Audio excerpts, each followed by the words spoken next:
हिवाळा सुरू झाला की सर्वात मोठी समस्या म्हणजे कोरडी खरखरीत त्वचा. तुमची ही स्किन पावडरी पडते, ओठ फाटतात.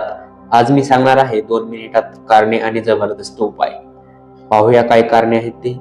हिवाळ्यात हवा कोरडी असते, आर्द्रता कमी होते, त्यामुळे आपल्या त्वचेतील नैसर्गिक मॉइश्चर पटकन उडून जातो. गरम पाण्याने आंघोळ, जास्त साबण, मॉइश्चर न वापरणे ही कोरडेपणाची मुख्य कारणे आहेत.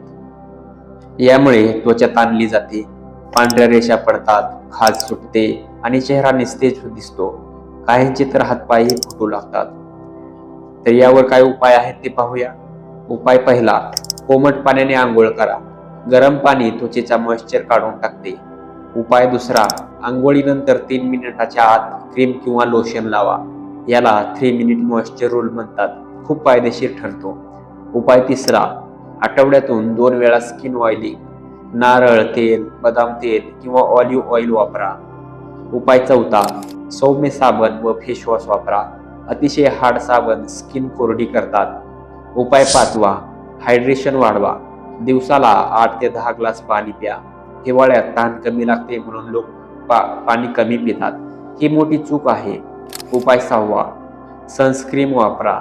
हो, हिवाळ्यातही अल्ट्राव्हायोलेट किरणे तितकी स्ट्रॉंग असतात, म्हणून सनस्क्रीन वापरणे खूप गरजेचे आहे.